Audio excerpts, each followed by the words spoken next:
Queridos irmãos, graça e paz. Vamos orar, falar com o nosso Deus. Coloca a sua vida diante do Senhor agora. Estava falando rapidamente com o reverendo Jorge ali. Falávamos que nós cantamos às vezes algumas coisas que elas são muito sérias. E nós precisamos cantar com fé, mas sem abrir mão do entendimento daquilo que estamos cantando. Nós cantamos agora há pouco, por exemplo, que estamos dispostos a louvar a Deus independentemente das circunstâncias. Olha o quanto isso é sério. Louvar a Deus quando as coisas não estão indo bem, quando o diagnóstico foi negativo, foi resultado ruim, quando os negócios na empresa não deram certo, quando a gente tem que se despedir de pessoas que a gente ama. Louvar a Deus independentemente das circunstâncias. Cantamos também que acreditamos naquilo que a Bíblia diz, que aquele que tem os mandamentos e os guarda, esse é o que ama o Senhor. E aí a gente canta isso no domingo, mas é tão triste porque às vezes a nossa Bíblia está fechada na segunda, na terça, na quarta, na quinta, na sexta, no sábado, e a gente lembra de trazê-la no culto no domingo, às vezes, ou abri-la no domingo. Como falamos que amamos o Senhor se a gente não tem prazer em estudar a palavra? São coisas sérias demais, queridos. Vamos orar? Ore por sua vida, ore pela minha vida agora. Nós vamos estudar o texto sagrado e precisamos da iluminação do Espírito Santo. Então, ore ao Senhor, fale com Deus nesse instante.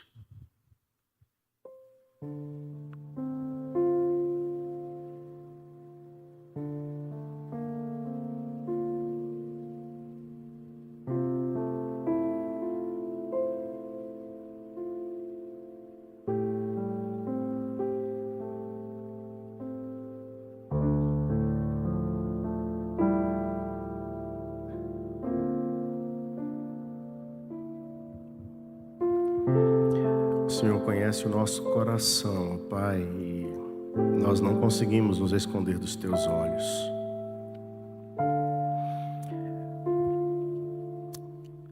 O Senhor sabe, ó Deus, se aquilo que cantamos agora tem sido experimentado por nós, dia após dia.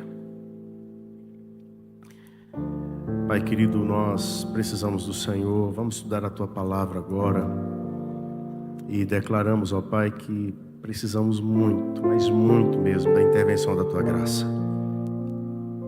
Abre o nosso coração, Pai, e a nossa mente para entendermos aquilo que está no texto sagrado.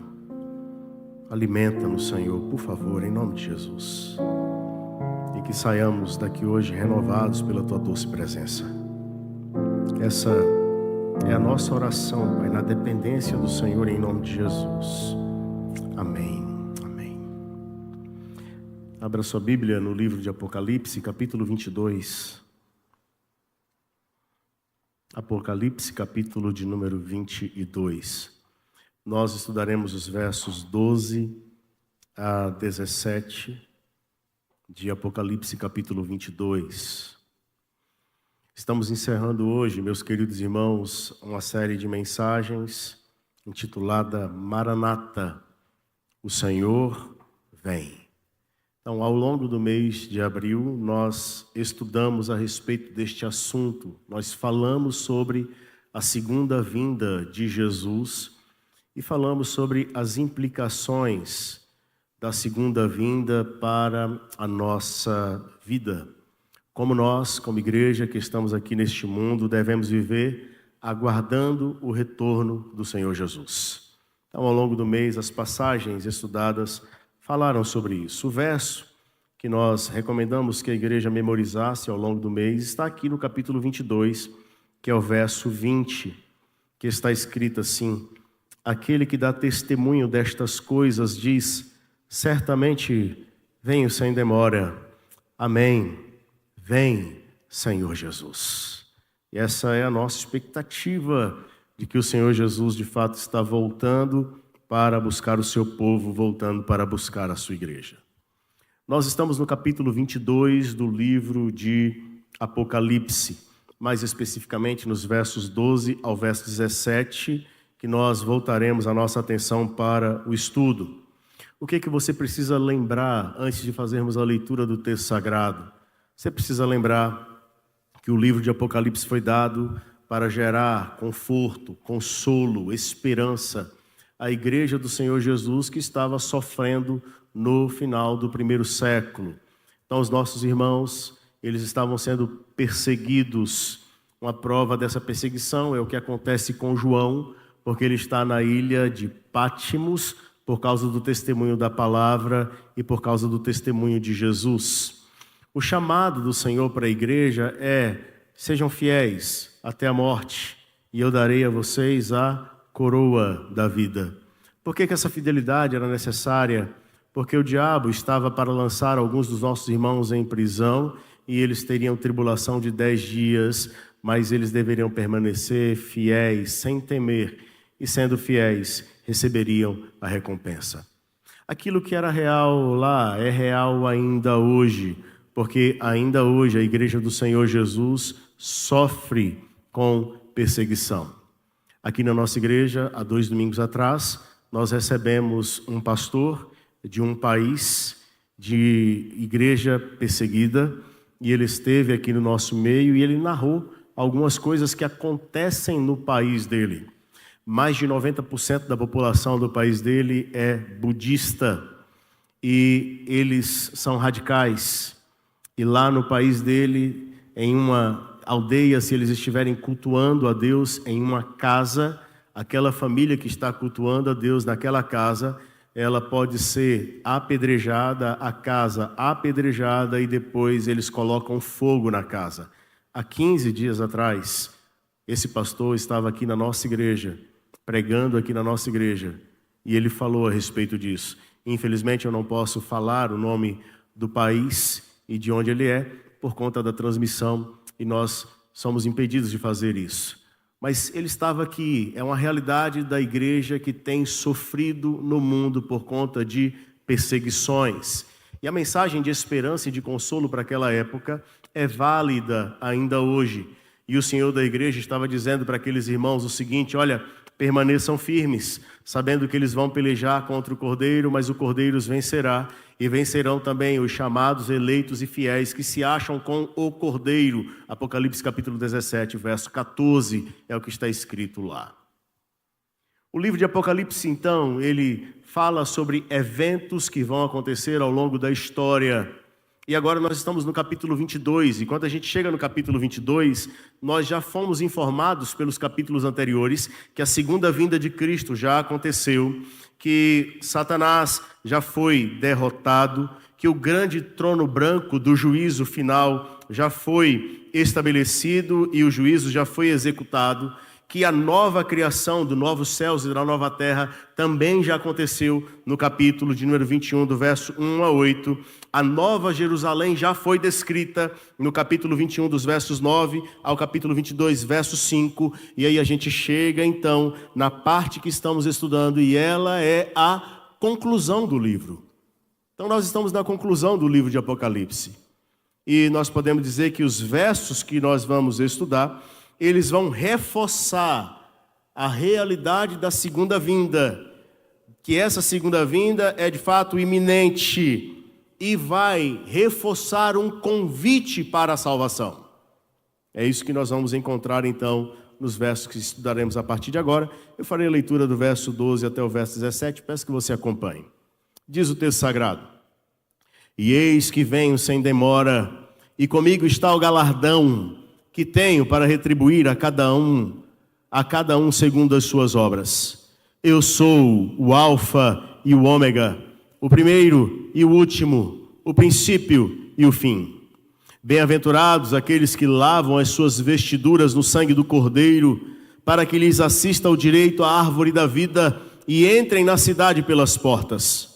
Fora ficam os cães, os feiticeiros, os impuros, os assassinos, os idólatras e todo aquele que ama e pratica a mentira. Eu, Jesus, enviei o meu anjo para vos testificar estas coisas às igrejas. Eu sou a raiz e a geração de Davi, a brilhante estrela da manhã. O Espírito e a noiva dizem: vem. Aquele que ouve, diga: vem. Aquele que tem sede, venha. E quem quiser, receba de graça a água da vida. Mantenha a sua Bíblia aberta, meu irmão, minha irmã, e me acompanhe agora, então, na exposição dos versos que nós faremos. Volte a sua atenção para os versos 12 e 13. E repare aqui nos versos 12 e 13 que uma certeza está sendo dada, e esta certeza é uma certeza de recompensa. E a certeza que está sendo dada de recompensa, ela está sendo dada por aquele que está revestido de majestade e que é o juiz de toda a terra. O verso 12 e o verso 13 declaram: e eis que venho sem demora, e comigo está o galardão que tenho para retribuir a cada um segundo as suas obras. Eu sou o Alfa e o Ômega, o primeiro e o último, o princípio e o fim. Volte a sua atenção para os versos, mantenha os seus olhos no texto sagrado e confira se aquilo que está dizendo de fato está na Bíblia. O início do texto, no verso 12, fala: venho sem demora, e eis que venho sem demora. O que isso significa? Significa que a vinda do Senhor está próxima. O juízo vai ser aplicado e todas as coisas serão consumadas, porque Ele está voltando, o Rei está voltando, o Senhor dos Senhores está voltando. E o livro encerra então, reafirmando esta verdade: eis que venho sem demora. É claro que talvez você se recorde de algumas pessoas que falam assim: essa conversa de que Jesus vai voltar, faz tempo e até hoje Jesus não voltou. A Escritura Sagrada responde a esse problema. Alguns estão julgando a vinda de Jesus demorada, mas a palavra de Deus fala que ela não é demorada, ela vai acontecer no tempo estabelecido pelo Pai, e ainda não aconteceu porque Deus está exercendo a sua misericórdia, a sua longanimidade, para que os homens sejam salvos. Veja que coisa interessante. Ao mesmo tempo em que Deus está sendo misericordioso e longânimo com o homem está querendo tripudiar da segunda vinda de Cristo, que ainda não aconteceu. Ao invés de se voltar para Deus em quebrantamento e reconhecendo que de fato o Rei está voltando, ele quer ridicularizar a promessa da segunda vinda, achando que Jesus não vai voltar. E o livro de Apocalipse encerra dizendo o seguinte: ele está voltando e ele vem sem demora. É claro, como nós já estudamos aqui em um dos sermões que foi pregado ao longo do mês, não compete a você, não compete a mim, não compete a homem nenhum estabelecer o dia e a hora da volta do Senhor Jesus. O Pai reservou esse momento pela sua exclusiva autoridade e, segundo a ordem ou a palavra de ordem dada pelo Pai, o Filho virá. E nós devemos crer nisso. Para nós, igreja, essa certeza acende esperança em nosso coração. Nós temos alegria de saber que de fato Jesus está voltando. Mas para o incrédulo, para aquele que não crê em Cristo, a certeza da volta de Cristo deve trazer ao coração dele pavor. Porque quando o Senhor Jesus voltar, o tempo oportuno de salvação será encerrado e o juízo então vai estabelecer o destino eterno de todos os homens. Continue com seus olhos no texto, por favor. Vejam que o texto segue e fala: comigo está o galardão que tenho para retribuir a cada um segundo as suas obras. Eu queria que você olhasse agora para esta ideia de galardão aqui e não enxergasse nela algo que você e eu fizemos e que tornou Deus agora obrigado a nos dar. então é como se Deus tivesse uma dívida para conosco por causa das nossas obras. Não, esqueça isso, não é isso. Nós precisamos compreender que aquilo que o Senhor dará a cada um dos homens, sejam pelas suas boas obras ou pelas suas obras más, Ele o fará com justiça. E no caso do salvo, o fará pela graça. É pela graça que Ele nos dará das suas bênçãos, para vivermos com Ele e para Ele. O que nos chama a atenção aqui agora não é definição de galardão, porque o verso não dá. Mas o que nos chama a atenção agora é a prerrogativa do juiz. Porque o texto está afirmando para você e para mim que há alguém que recebeu a autoridade para julgar todos os homens, e ele então entregará a retribuição a todos os homens. E quem é este? É Jesus, o Filho de Deus, aquele que realizou a sua obra na cruz do Calvário, que morreu e ressuscitou, que está à destra de Deus, o Pai Todo-Poderoso, e há de voltar para julgar os vivos e os mortos. É Jesus. Ele é aquele que dará a retribuição a cada um. Isso cumprindo o propósito de Deus revelado desde os tempos antigos, desde os dias dos profetas. O profeta Isaías, por exemplo, falou a respeito disso no capítulo 40, no verso 10. Eis que o Senhor Deus virá com poder e o seu braço dominará. Eis que o seu galardão está com ele e diante dele a sua recompensa. É ele quem vai fazer. O salmista, no Salmo 28, verso 4, fala: paga-lhe segundo as suas obras, segundo a malícia dos seus atos, dá-lhes conforme a obra de suas mãos, retribui-lhes o que merecem. Quem faz isso? O Rei dos Reis, o Senhor dos Senhores, o justo juiz, Jesus Cristo, que tem autoridade para fazê-lo. Nós ainda podemos olhar para esse texto, queridos, e ver o verso 13. Quando você olha para o verso 13, você encontra: eu sou o Alfa e o Ômega, o primeiro e o último, o princípio e o fim. Agora o Senhor Jesus está usando esses títulos para falar dele mesmo.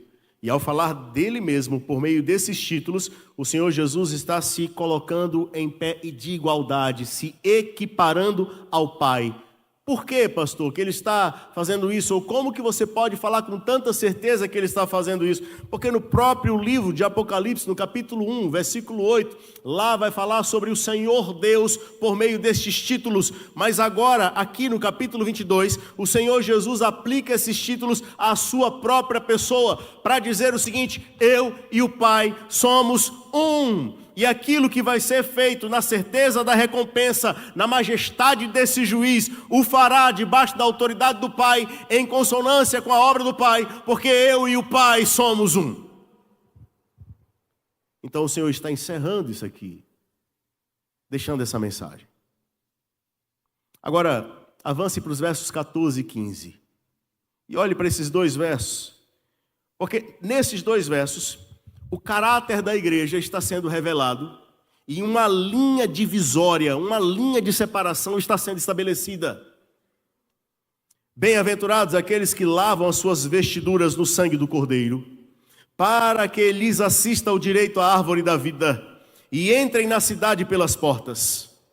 Fora ficam os cães, os feiticeiros, os impuros, os assassinos, os idólatras e todo aquele que ama e pratica mentira. Então veja no verso 14... que nós estamos observando aqui uma descrição da igreja, é o caráter da igreja. No verso 15, a linha divisória, a linha de separação. A igreja está em um determinado lugar, mas fora daquele determinado lugar estão estes, mencionados no verso 15. No verso 14, nós temos a abertura da descrição do caráter da igreja por meio de uma bem-aventurança. Essa não é a única bem-aventurança no livro de Apocalipse. Aqueles que estão fazendo o curso de Apocalipse aqui na escola dominical junto conosco, todo domingo, 9h30 da manhã. Já sabem, no livro de Apocalipse nós vamos encontrar 7 bem-aventuranças. E esta, por sinal, é a última das 7 bem-aventuranças. É claro, nós estamos na conclusão do livro, e a conclusão do livro chama a atenção para o fato de que o povo de Deus, a igreja, o salvo, é um bem-aventurado, ou seja, mais do que feliz. É assim que nós somos descritos. E aí agora você olha para o texto, por favor. Mantenha os seus olhos fitos aí no verso 14. Porque eles são bem-aventurados, porque algo aconteceu e tem acontecido na vida deles. E o que é? Diz, aqueles que lavam as suas vestiduras no sangue do Cordeiro. Bem-aventurados aqueles, então, que foram comprados pelo sangue do Cordeiro, foram salvos pelo sangue do Cordeiro, e aqueles que são preservados pelo poder do Cordeiro, nas mãos do Cordeiro. Bem-aventurados aqueles que lavam as suas vestiduras no sangue do Cordeiro. E aí é interessante, porque a pergunta que você pode fazer é, por que é necessário lavar as vestiduras? A ideia é que as vestiduras precisam ser lavadas para ser retirado todo o aspecto de poluição, de contaminação, de pecado, a fim de que possamos estar na presença de Deus. Isso não é novo, querido. Isso não é novo. Na Escritura Sagrada nós já temos um outro exemplo disso. Quando? Lá no livro de Êxodo, no capítulo 19, quando o Senhor Deus está para aparecer para Moisés no Monte Sinai, para falar com Moisés no Monte Sinai, existe uma ordem que é dada. E qual é a ordem que é dada? Moisés, é para você falar ao povo. Vai ao povo, verso 10 e verso 11 do capítulo 19 de Êxodo. Vai ao povo e purifica-o hoje e amanhã. Lavem eles as suas vestes. Lavem eles as suas vestes. E estejam prontos para o terceiro dia, porque no terceiro dia o Senhor, à vista de todo o povo, descerá sobre o monte Sinai. O povo deveria se preparar para estar diante de Deus, que se revelaria no monte Sinai. As vestes precisavam ser lavadas no sentido de que é necessário romper com a contaminação, com o pecado, para estar diante de Deus. No que se diz respeito à vida eterna, a estar no novo céus e na nova terra, a estar dentro dessa cidade santa, ou fazer parte dessa cidade santa, ninguém estará lá com vestes sujas. É necessário lavar as vestiduras do sangue do Cordeiro. E aí sim, no verso 14 continua e diz, para quê?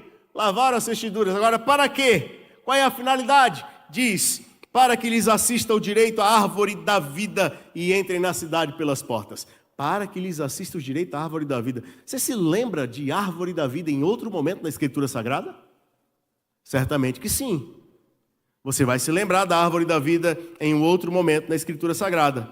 Lá em Gênesis, no capítulo 3. Depois que os nossos primeiros pais pecaram.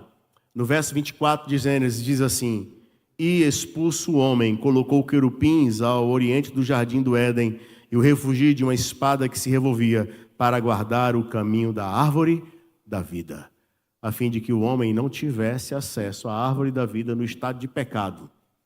Então ele foi expulso do jardim e a árvore foi protegida. E o homem então foi afastado desta árvore. Mas agora em Apocalipse, depois que Jesus realizou a obra de salvação em seu favor e em meu favor, e nós tivemos as nossas vestes lavadas pelo sangue do Cordeiro, o que é que vai acontecer conosco? Nós teremos direito de nos aproximar da árvore da vida e nos alimentar dela, porque estaremos eternamente com o Senhor. O texto ainda encerra, queridos, no verso 14, dizendo, e entrem na cidade pelas portas.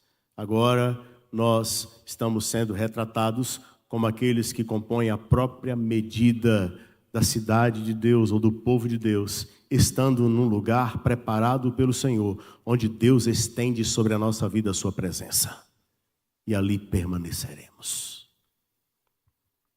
Mas nós mencionamos que existe uma linha divisória aqui.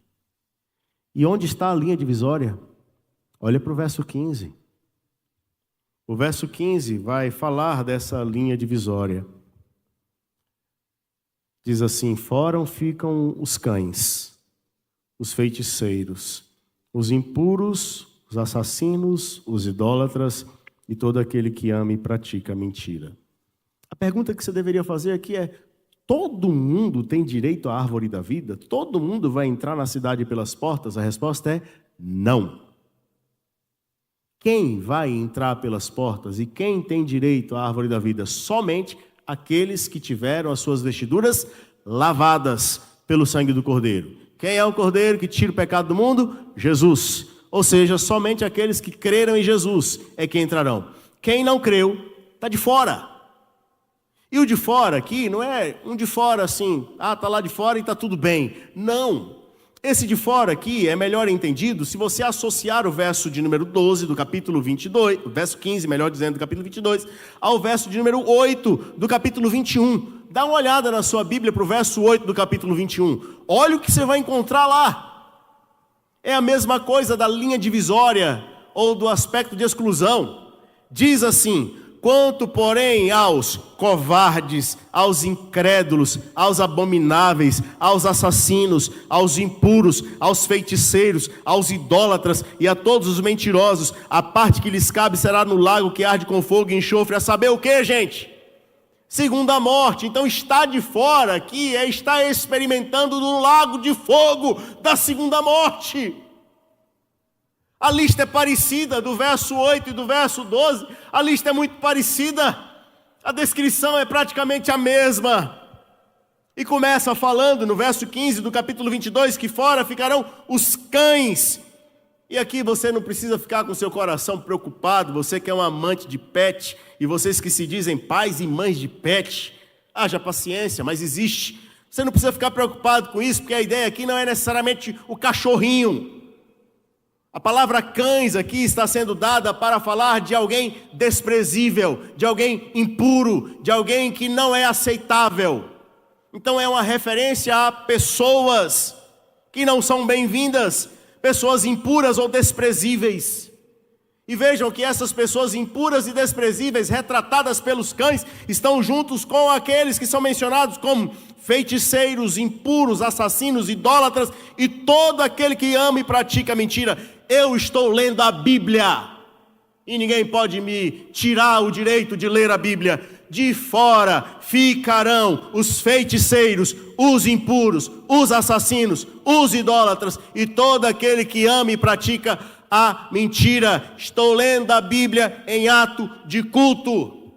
Aqueles que utilizam das artes mágicas ou de produtos, sejam quaisquer que forem, para alcançar objetivos em realidades espirituais, ficarão de fora. Está aqui. Mas eu quero falar ainda, dentro desse aspecto, dos que ficarão de fora. No final do verso 15 fala: aquele que ama e pratica mentira.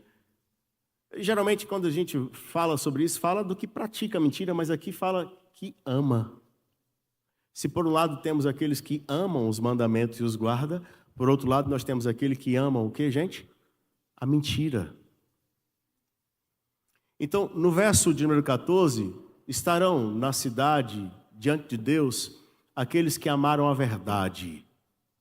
E se necessário tenha sido, morreram por ela. Quem é a verdade? Jesus Cristo. Eu sou o caminho, a verdade e a vida. O compromisso é com Cristo. No verso 15, o compromisso é com o pai da mentira. E o amor não é a verdade, mas é o pai da mentira. E eles amam a mentira e praticam a mentira. E quem é o pai da mentira? O diabo. Nós temos uma advertência séria aqui. Não somente aqueles que estão no mundo para que se arrependam, mas aqueles que estão na igreja para que permaneçam fiéis. Volte seus olhos para o verso 16 agora. Quando você olha para o verso 16, o que você vai enxergar? Nós temos aqui uma garantia de que essa revelação é fiel e nós temos aqui um alimento de esperança para o dia de amanhã. O verso 16 diz: eu, Jesus, enviei o meu anjo para vos testificar estas coisas às igrejas. Eu sou a raiz e a geração de Davi, a brilhante estrela da manhã. Vejam então a autoridade e a divindade de Cristo sendo reafirmada aqui, e reafirmada em alguns aspectos que são no mínimo curiosos. O primeiro deles, no que diz respeito àquilo que está sendo entregue. Porque no verso 16 começa: eu, Jesus. Eu, Jesus. Essa utilização é uma utilização semelhante àquilo que acontece em outros momentos. Quando Paulo escreve as suas cartas, Paulo, por exemplo, coloca eu, Paulo, de próprio punho. Então, eu, Paulo, estou enviando a carta. O apóstolo João vai falar também sobre eu, João, e assim vai acontecer. E no final do livro, o Senhor Jesus está dizendo: eu, Jesus, foi que enviei essa mensagem para vocês. E de que modo? Vejam a autoridade dele no que diz respeito à entrega da mensagem, porque ele é aquele que determina, que dá ordem aos anjos: enviei o meu anjo para vos testificar. Então foi o próprio Senhor da igreja que enviou o anjo para que testificasse a mensagem que deveria ser dada a quem? A igreja. Ele fez isso por amor. Então ele entregou o livro de Apocalipse por amor, uma iniciativa de Cristo por amor à igreja, para orientar a igreja.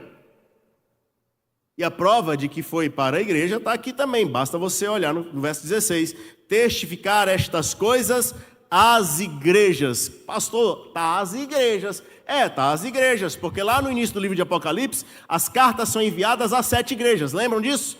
Então agora, essas 7 igrejas representam a totalidade da igreja de Cristo em todas as eras. Isso significa que o que Jesus enviou aqui, valeu para eles lá, e vale para a sua vida e para a minha vida hoje, e vale para a igreja dele no dia de amanhã.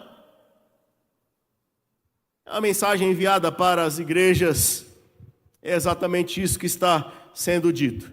E aí agora você chega na parte final do verso 16 e você vai encontrar o seguinte: eu sou a raiz e a geração de Davi, a brilhante estrela da manhã. Nós temos novamente títulos que falam de Jesus, e esses títulos são títulos messiânicos, que apontam para ele como o Messias, o ungido de Deus, o escolhido de Deus, mas que tem a primazia ao longo da história.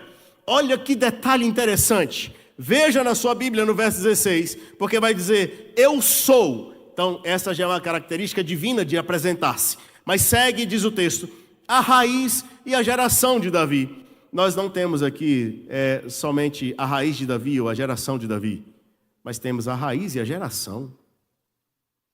A raiz significa que ele é aquele que dá origem, brota dele a escolha de Davi e a unção de Davi como rei. Mas vem dele a decisão de adentrar na história da humanidade para assumir esse reinado entre os homens, sendo da geração de Davi. Vem de lá. E aí vem a outra ainda que fala: a brilhante estrela da manhã. A brilhante estrela da manhã. A gente canta, tem um canto que fala, né? És a nossa estrela da manhã, a brilhante estrela da manhã. Jesus como a brilhante estrela da manhã. O que significa isso? Aqui nós temos um símbolo de esperança, queridos. E é lindo esse símbolo. Porque o que acontece? A estrela da manhã, ela anuncia o fim da noite e a certeza de que o sol vai raiar. A ideia, então, aqui é que o Senhor Jesus é aquele que anuncia o fim da noite do pecado, da noite do sofrimento, da dor, da angústia, da noite de perseguição e tribulação deste mundo. Ele é aquele que garante para você e para mim um dia de amanhã glorioso na presença dele. Verso 17, para encerrarmos agora. Olhe para esse verso. E agora nós vamos encontrar a resposta que a noiva deve dar. Diante de tudo isso, a noiva precisa responder.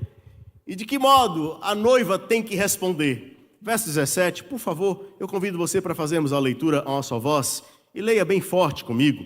verso 17, a nossa voz, leiamos. O Espírito e a noiva dizem, vem. Aquele que ouve, diga, vem. Aquele que tem sede, venha. E quem quiser, receba de graça da água da vida. Essa é a resposta da noiva. Primeiro, a resposta da noiva é a seguinte. Na primeira parte, a noiva está dizendo assim, Senhor, já que o Senhor tem tudo isso para fazer, então venha, faça logo.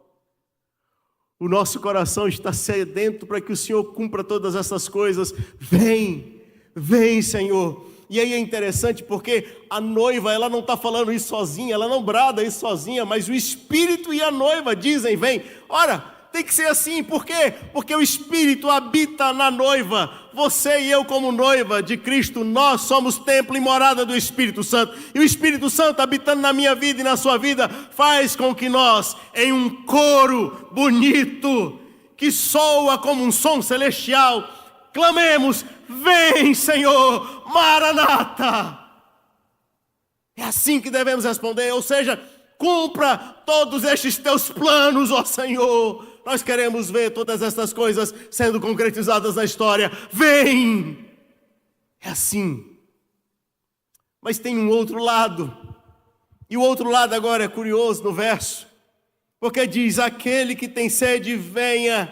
E quem quiser, receba de graça a água da vida. Então, no primeiro momento, a noiva e o Espírito estão dizendo para o Senhor, vem. Mas no segundo momento, a noiva está chamando o homem, o pecador, dizendo assim, ainda há esperança. Enquanto ele não vem, você pode se arrepender, você pode se entregar a ele. Venha, confesse os seus pecados, não se preocupe, você não tem que pagar nada, é de graça, porque ele já pagou na cruz do Calvário, ele morreu no seu lugar, ele está te chamando por amor. Venha, receba de graça a salvação. Então a noiva clama pelo retorno dele, mas a noiva anuncia a salvação de graça ao perdido. É isso que a igreja tem que fazer. Quando nós estudamos sobre a segunda vinda, nós devemos estar apercebidos, prontos, com azeite, como aprendemos a semana passada, esperando o retorno do Senhor, mas ao mesmo tempo devemos estar comprometidos, falando do teu amor. Presta atenção aqui no que eu quero te falar agora. Quantas pessoas que você conhece, que estão próximas de você, que ainda não confessaram Jesus.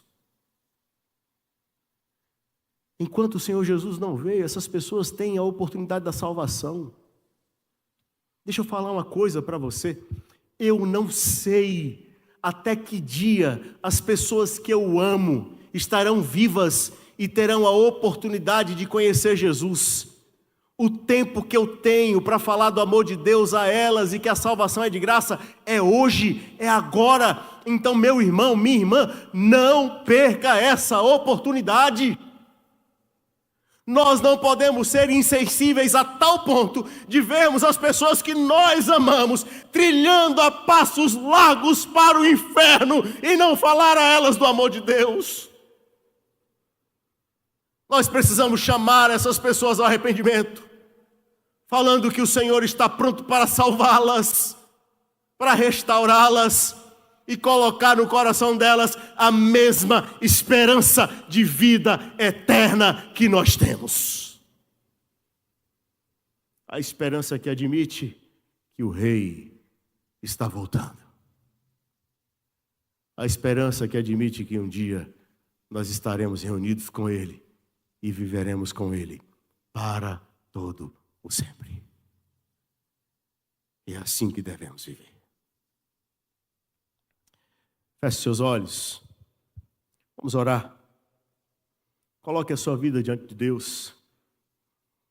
Nós aprendemos aqui, queridos, hoje, no verso 12, que o Senhor Jesus vai trazer o galardão segundo as obras. E a pergunta que devemos responder em nossa oração é: como é que a gente está investindo o nosso tempo, nosso talento, os nossos recursos, a nossa vida? O que, de fato, apresentaremos diante do Senhor quando Ele vier? Mas nós aprendemos aqui também, queridos, pelo verso 14, que o Senhor Jesus vai trazer o galardão segundo as obras. E a pergunta que devemos responder em nossa oração é: como é que a gente está investindo o nosso tempo, nosso talento, os nossos recursos, a nossa vida? O que, de fato, apresentaremos diante do Senhor quando Ele vier? Mas nós aprendemos aqui também, queridos, pelo verso 14, que a ideia de lavar as vestiduras no sangue do Cordeiro no nosso tempo é uma exigência de santificação para o encontro final. Como temos santificado as nossas vidas? Nós aprendemos aqui, queridos, pelo verso 16, que Cristo é a estrela da manhã, Ele é o brilho mais forte, pouco antes do sol nascer. E é Ele quem virá brilhando, encerrando a noite de luto, a noite de dor, de tristeza, a noite de ansiedade, a noite de depressão. É Ele que vai pôr fim à dor que enfrentamos nesse mundo. Nós precisamos do Senhor. E comprometidos com Ele, como aprendemos no verso 17, devemos falar do seu amor ao perdido. Qual dessas áreas da tua vida está precisando ser tocada por Deus hoje? Converse com Ele agora. Fale com Ele.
O Espírito e a noiva dizem, vem.